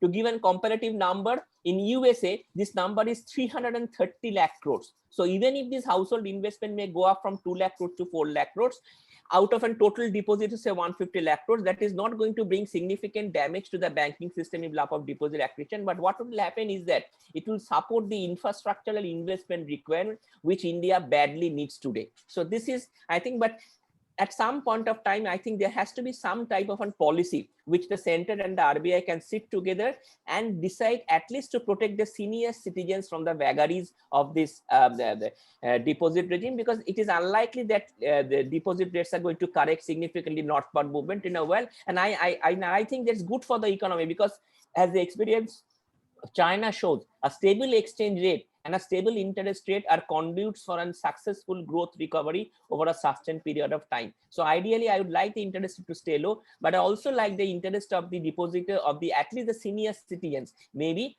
protected. The government has taken some initiatives, but at least even if some tax concessions or some increase in tax thresholds are given to this class of people, I think there is nothing better than it. So this is the first thing. The second thing is that regarding the corporate sector, I think the government had cut the corporate taxes in 2019 with a view to revive investment. Unfortunately, in 2020, the pandemic happened. But what the corporates in the last 2 years, the good thing is that the corporates have significantly deleveraged in the last 2 years, taking advantage of the low interest rate regime, apart from cost cutting and other initiatives. So that's the good point. However, on the other hand, the corporates have also used this opportunity to have a significant buyback of shares. In this context, I think the initiatives which the government of India has done in terms of the PLI schemes, they are quite, I mean, I am very hopeful, because already we have been seeing a significant amount of interest in the PLI schemes. And believe me not, in a country like India, I think we have to give allowances for the corporates to undertake investment. The government had given that. Unfortunately, the COVID came and we could not work on that. So and the final thing, and this is the most important thing, I just traveled back from Goa for a conference. I can tell you that India has done in the last 2 to 3 months a remarkable pace in vaccination. 84 crore of the people has been vaccinated. 70% of the total adult population of 94 crore will be done by the end of this month. at least 1 dose, and 2 doses possibly could be done by the beginning of next year. If that is done, I think people should now not be afraid, come out and spend. I think that's the only way which can reinvigorate the economy. So in my sense, I think while we have been doing a lot of things well, I mean, but the other important thing, if you have time, I can add is that this is also a reform which the government is trying to say, but I think this is a very complicated reform, the GST reform of the fuels on the diesel and petrol. My only sense is that diesel and petrol at this rate could act as a dampener on economic growth going forward, because what happens is that even if I don't talk about petrol, at least the diesel, the terms of trade significantly moves against the rural sector. I think even if the center and states can sit together, have a taxation structure whereby the fuel, and we did an estimate on that, where the fuel could be bought into under the GST at the highest rate with some sort of a surcharge which could be equally distributed to the center and states. Of course, both will lose revenue, but I think that loss of revenue could be 0.5 to 0.6%.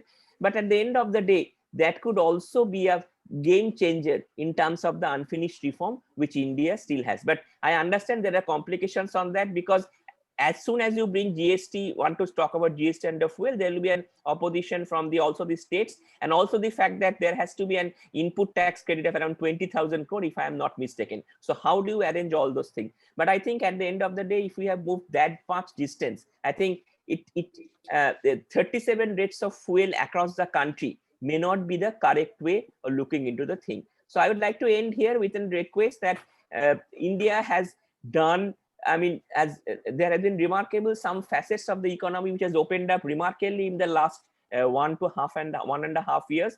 One part of is formalization, which is already undergoing. The other part is the corporate story. And I'm sure that this corporate story, we also did a survey about our customers recently, and we found out that a large part of these customers, which are even consumer facing, were willing to take a bet on investment. So that's good news. And the stock market story is also going to stay there, because we should also be appreciative and proud of the fact that 85 billion of FDI inflows have come into these new age firms. I am talking about those fintechs and these new age in the last 4 to 5 years. So that's why you will find every year, last year when the FDI flow collapsed across all the countries, India is perhaps the only country which has witnessed an FDI flow in excess of 70 billion. This year also, the first 4 months, trend is very encouraging. So this amount of capital is also going to come in. So we'll have a stable exchange rate. Possibly we'll have a stable interest rate. The investment climate is likely to improve going forward, given the initiatives the government has taken. The only things which we need to do a little bit of tweaking is that we need to support consumption through some means at the lower end of the class. And we need to bring, see whether this fuel benefits could be, there should be some uniform structure. And I think the rest of the things could actually fall in place, because there has been a lot of initiatives in terms of the digitization. I don't want to spend time on that, because all of us know the benefits of digitization. And today, I think we can see that there is a seamless travel actually going across when you just show your COIN certificate. So we all know that. We don't want to discuss on that, but I think some of these 1 or 2 things, if that is done, I think that could usher in a better growth prospects for the entire Indian the class in future. Thank you very much, Soumyakanto Ghosh, for a brilliant rendition. I think you truly played the role of the chief economist. You shared all the key statistics, the numbers. The summary that takeaway from your rendition was that there is an optimistic scenario. You are looking at more and more households getting into the stock market, which is a very positive indicator. You are, of course, throwing caution, a little bit of caution to the fact that senior citizens must not be exposed to the vagaries of a very fluctuating interest regime, which may affect their hard-earned money and the savings that they have put in the deposits, which is absolutely relevant. So I think without further ado, and the fact that we are exceeding our time, I will request Kashyap, Aditya Kashyap, my apologies, to conduct a Q&A if there are any questions that he might have, or if others can be encouraged who are listening in to put their questions into the chat box. And if you just give me 1 minute, I will Yes, put out one more data, which actually I forgot. The total number of insurance and pension schemes, which may be also duplicate. The number is in front of me. I can see the enrollments in PMSPY, PMJGBY, JDY pension schemes. The total amount of schemes in the last 7 years is 68.98 crores. So this is also a number. I think all these numbers are in public domain. We don't talk about these numbers, but I think this is some of the changes which has happened. And I would like that these changes should continue in a manner. Even COVID had disrupted the momentum, but I believe that there are enough opportunities to maintain the momentum if you move in the same direction. very well said. Over to you, Aditya. Floor is yours. Okay, so thank you very much to all the panelists like Dr. Ajay Pandey. We had very good insight through you, through your experience and exposure in finance ministry and the industry. So I think you have covered, and other panelists, they have covered all the points. The idea for this, meeting was to, discuss about the ideas for the post-COVID, how our economy and social reforms can take place. And I think you very well focused on the digital India and the focus on the digital, technology to improve the economy. So, sir, I would like to, I have a question from you, like Atmanirbhar Bharat.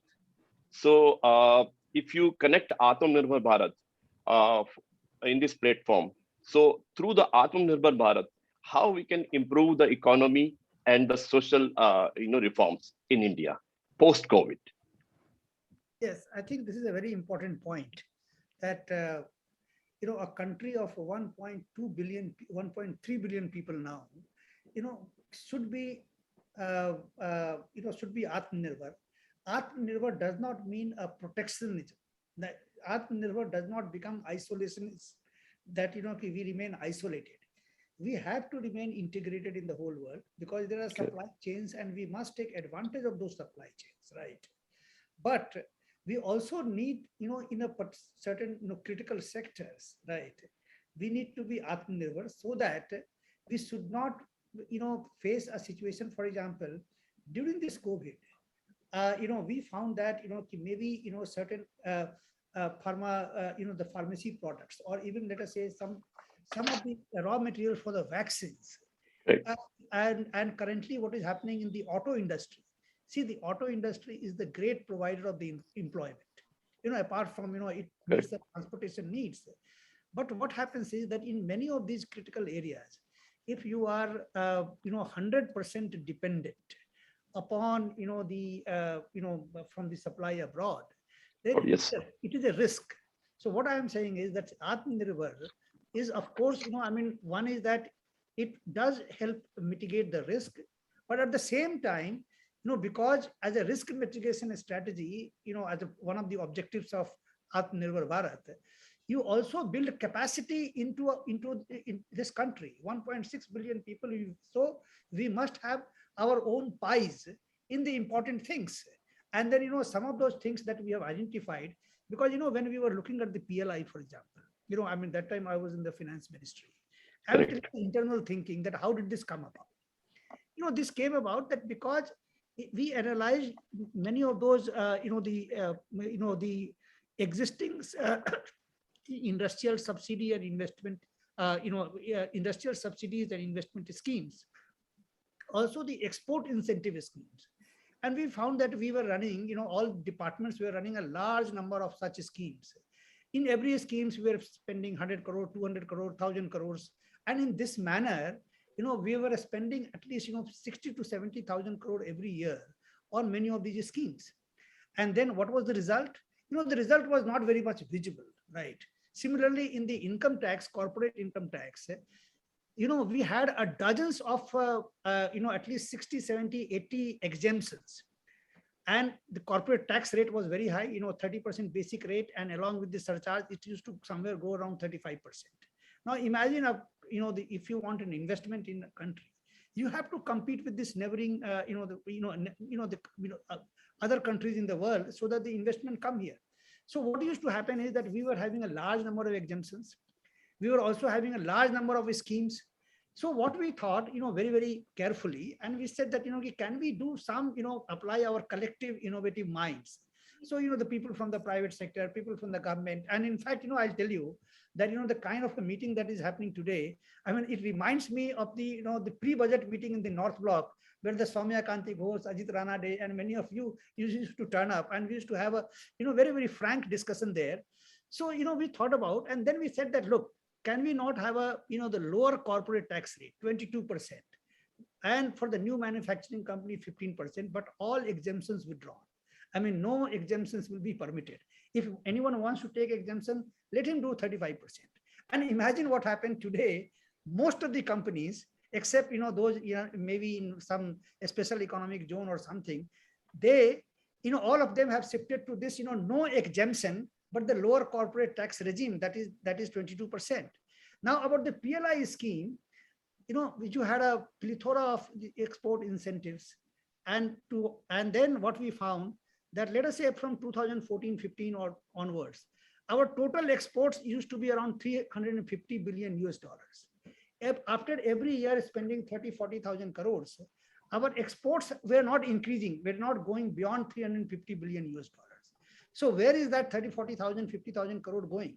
So the argument that used to be given by those who wanted to run the program to the government, saying that, look, if you remove these exemptions, then what will happen? Remove the incentive, then the exports will not sustain at 350 billion US dollars. Just imagine, just to sustain the exports at 350 billion US dollars, you had to spend 30,000-40,000 crores.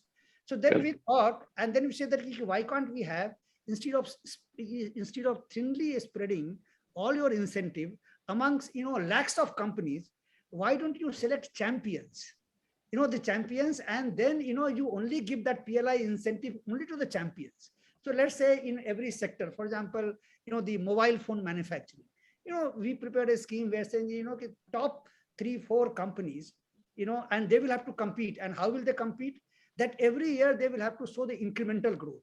So if they are showing more incremental growth, they will get more incentive. If they don't show any incremental growth, they will not get incentive. So therefore, I mean, it will not happen that I don't grow and yet I will get the incentive, because incentive will be kind of a fixed, or it will be proportionate to my turnover, right? What is more important was it was incremental. The production linked incentive in most of the programs, except few exceptions, was linked to the incremental growth. And that is something, and then we said that minimum you have to do so much. And then, so therefore, there was the PLI system enables us to identify champions, because if you are putting your bet on the champions, you are going to actually get much more result. And that was the philosophy, saying that in Atmanirbhar Bharat, can we create a champions within our own country? Can we not have a champion, let's say in a textile sector or mobile phone, or maybe in the auto sector or in the pharmaceutical sectors, right? And if we create a champion, we will become Atmanirbhar, right? And that is without going through this protectionist regime. We were not in a favor of increasing custom duty, right? We rather brought down the custom duty rates. So that was the philosophy. Great. So thank you very much, Dr. Pandey. I think we had a very good insight from you on Atmanirbhar Bharat and local is vocal, So thank you very much. And now my next question would be with Dr. Ranade. Dr. Ajit Ranade, are you there? I think he has left. He has to go for another meeting. So you can ask somebody else. Okay. So I'll ask, I think, Dr. Ajay Pandey only. Sir, we were talking about the education, and you played very important role. You discuss about the digitalization also. But most of the time we were just covering the education in urban areas.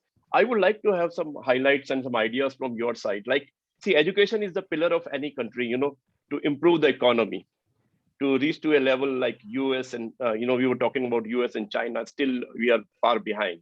But without having any education, we discuss about Vivekananda also. And I think we need to discuss about Chanakya, then Dr. Bhimrao Ambedkar, and Dr. Radhakrishnan also. So I would like to understand from your point of view, because almost 80% of the population comes from rural India.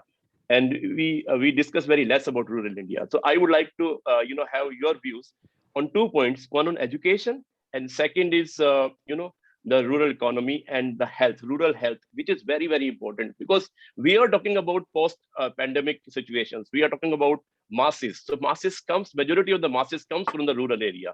So can you just give us some inside information or some kind of ideas to improve the rural education and rural healthcare?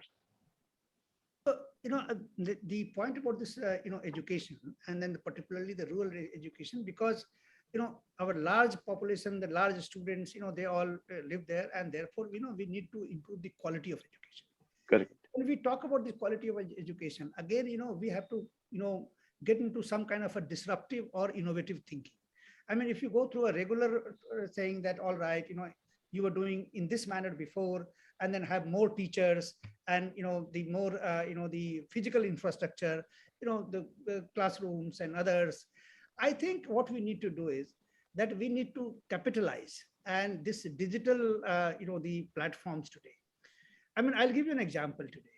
I mean, you see in this world, I mean, and in India also, many of those, the Baiju or, the Udemy, and, those are the digital platforms have happened, where what has happened is the individual person, he puts out his own YouTube or, the video, and then, he actually trains, and then, he has his own number of subscribers, and then the people are, able to learn.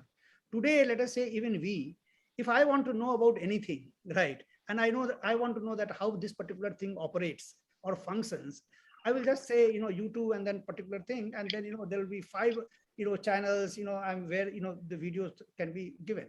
Now, just imagine that if all those resources are directed to these, and becomes the part of our education curriculum, right?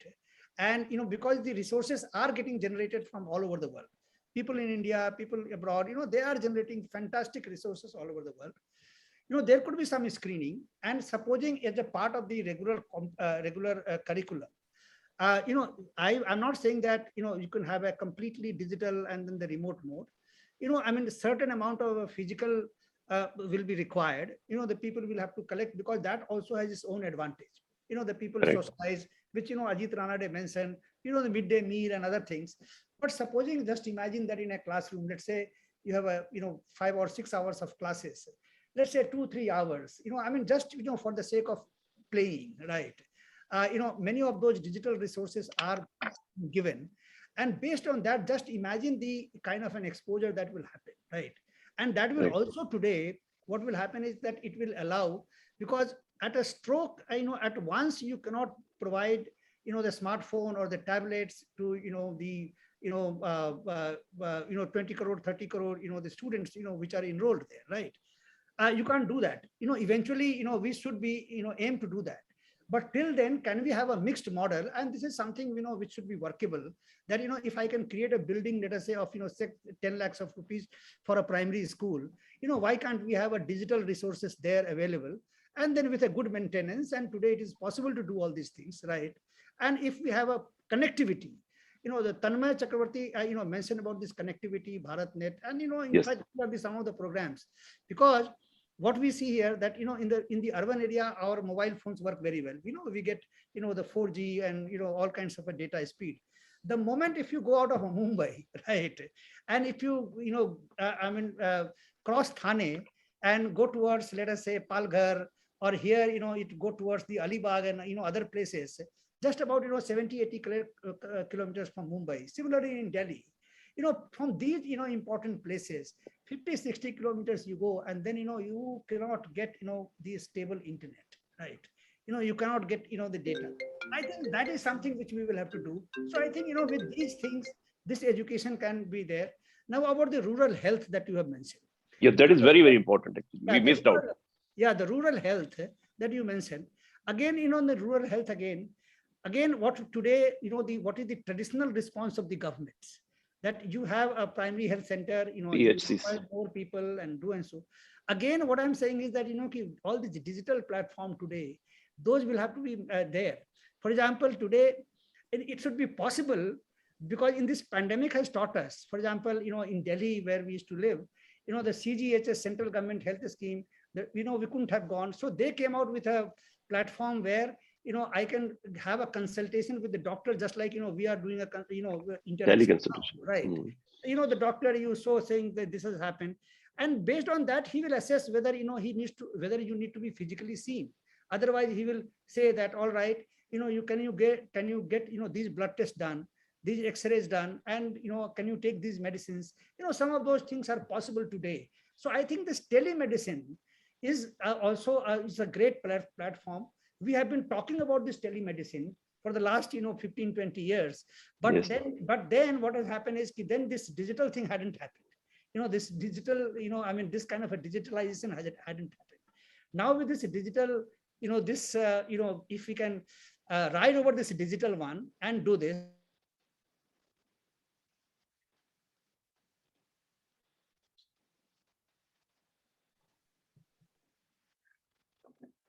I think there is a little technical glitch. Aditya ji, Yes. I would like to ask one question to Saumya, Kanti, Ghosh ji. Yeah, please. Saumya sir, please unmute. Yeah. So Saumya sir, we would like to know what other countries are doing, major countries like China, Russia, European countries, or US, to get their countries out of this economic mess for the masses. What banking sector of that country is doing, and what we should learn from them. See, I'll tell you, I'll just mention one point which I think Dr. Pandey was mentioning during line cutoff. This actually could be also one of the initiatives. As you know, I'll just take 1 minute over here. Out of the 740 odd districts in India, I think we made a calculation that if you make 500 bed hospitals in 250 districts over a period of 3 years, that will take you only around 15 to 20,000 crores, super specialty hospitals. So I think that could, so pushing health infrastructure could be also one of the priorities. Now, if you ask me what are the other banks have been doing, the good thing is that I think if all of you have been following media, there was a lot of things which was written about Indian banks prior to the start of the pandemic, that Indian banks, some people wrote that Indian banks are staring at 20 lakh crores of NPA. So, but I think we had, in August, we had put our neck out and said that this is unlikely to happen because the discipline which has been brought in by the RBI in the banks in the last 4 years after the NPA crisis, that is far from over. And we are happy that that has been the proof below.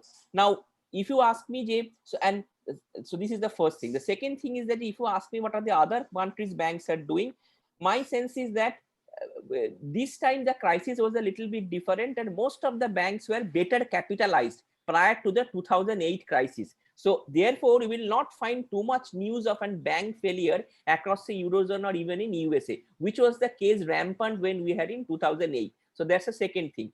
The third thing is that I think many countries have done guarantee programs. India has also done guarantee programs. But the difference with India and other guarantee programs, which India could actually think of at a later date, even though the guarantee programs which and in fact we had with our bank, we had conceptualized a guarantee program. So the guarantee program which India did, the emergency credit guarantee scheme, was largely successful across India because east, west, north, south, everywhere it was a very great success.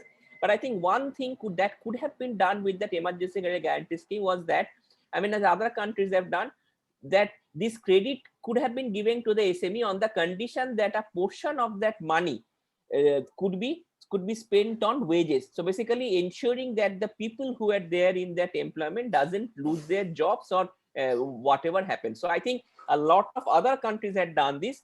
We have ensured that the SME sector is able to survive through this the pandemic in a robust manner. But if that linkage was given, that may have been also very useful. But apart from that, I think India has also, and India, as all of you know, that the Indian fiscal space was not that large in the sense that we can't give fiscal support at as a percentage with US and European economies are going, because the dollar is a reserve currency and US is the country which has the largest current account deficit in the world. But look into the strength of the dollar. So by that logic, I think, I mean, if you work by that logic, nothing will fall in place.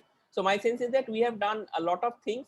which have been similar with them and which have also been specific to the Indian circumstances. For example, the rollout of the Atmanirbhar scheme, the idea of which is very good, and possibly as we have discussed earlier, the possibility the rollout of the PLI schemes, you will see the benefit maybe 1 or 2 years down the line. Aditya ji, one small Yes. question and we'll end because we are running out of time. I will first ask Preeti ma'am, and then again for same question I would like comments of Ajay, Pandey sir, and then Saumya sir also.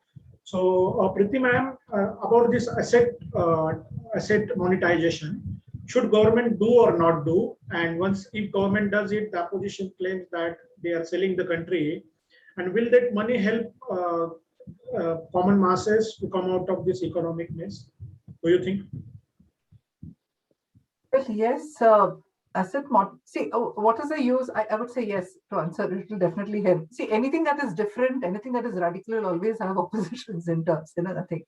So there are two sides to the coin in terms how it is implemented and how the end is brought to use. Those two things are important in terms, while basically, yes, if you ask me, is asset monetization the right practice good because you're just sitting on an asset, a white elephant? Can you put that to better productive uses? Yes, because that will lead to better utilization of resources. In terms, it will lead to more economic development in terms of people also getting more work and stuff.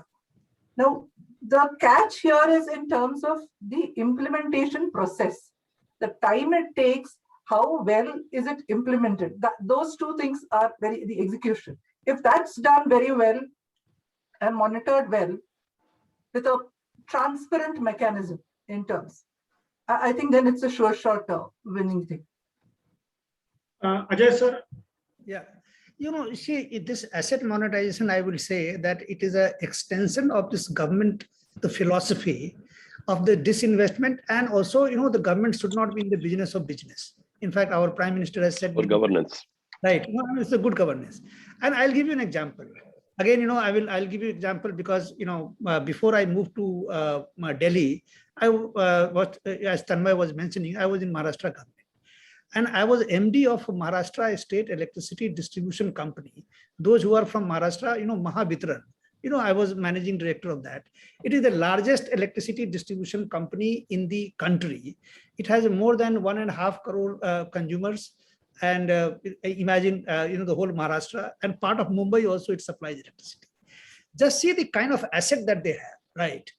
All these, the last mile connectivity of the electricity, the wire which goes into the every house, right?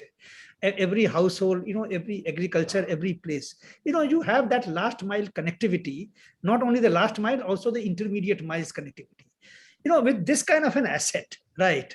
And, we did try to improve, but within the government system, it requires a little bit of, again, if you are doing this kind of a business, because supplying electricity at some point of time, it was essential public service. But when you are doing this, even this essential public service, there are certain elements. Can that be treated like a business, because what it does is that it brings in an efficiency, right? If, let us say, if that part of the activity is run on the professional lines, and with a certain sense of efficiency and competition, right? Then just imagine the kind of value that you will create. And that is precisely the reason that, we started with the disinvestment, right?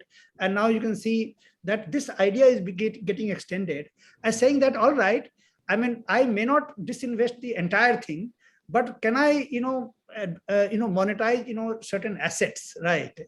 And let us say that you appoint a caretaker, right? And, he uses that assets. Maybe he can give you the money, right? And also, he can further, strengthen that assets, right? And which at the end of the day, end of the period, it can come back to you. So I think, this is something which, is very, very desirable and very, very critical. But again, the point that is also being mentioned, it all depends upon how you do this, right? If, let us say, if it is, first of all, again, the details and those implementations are very, very critical, right? I will give you another example. It reminds me, when I was in the Maharashtra State Electricity Distribution Company, Bhiwandi area, you must be knowing. is the area where, the losses were 70%, right? And losses were 70%. Imagine that if we used to sell 100 units of electricity, we used to get the actual, the money only for 30 units, 70 were the losses, right? So at that time, way back in 2008 and 9, what we did that we franchised only the V1D area and give it to a private company. And we said that, all right, what you do is that we will give you the electricity. You use our, the transmission lines to every home, and then make it efficient and tell me, how much money you'll give me. Ultimately, the losses in V1D were brought down to something like, in just about 3 to 4 years to the level of 14-15%, from 70% to 14-15%. So this is the improvement it can take place. If it can happen in a power sector, why it can't happen in the other sectors, right? Why it can't happen in the roads? Why it can't happen to the water supply? The various other things. So it's not that the government is abdicating itself from this essential public service activity, right? But only thing is that whatever assets that are being used, can it be monetized and can it be put to more efficient use so that the returns can come, and those returns can also be invested to create further assets. But of course, the implementations are going to be very critical, right? And if we do it, and I'm pretty sure, doesn't require a lot of rocket science. When we started this PLI scheme, the people, there were certain voices, not many, those opposing voices, but if you do it properly, right, it should be, and transparently. See, the properly and transparently, I think, there are very good chances of succeeding and we can get the good results. Saumya, sir? Yeah, no, I think I will just take on Dr. Pandey's point in a different perspective regarding this efficiency. I think I just want to mention one important thing, that in the latest Finance Commission report, there is a very good recommendation. I think, again, these numbers are all there in the public.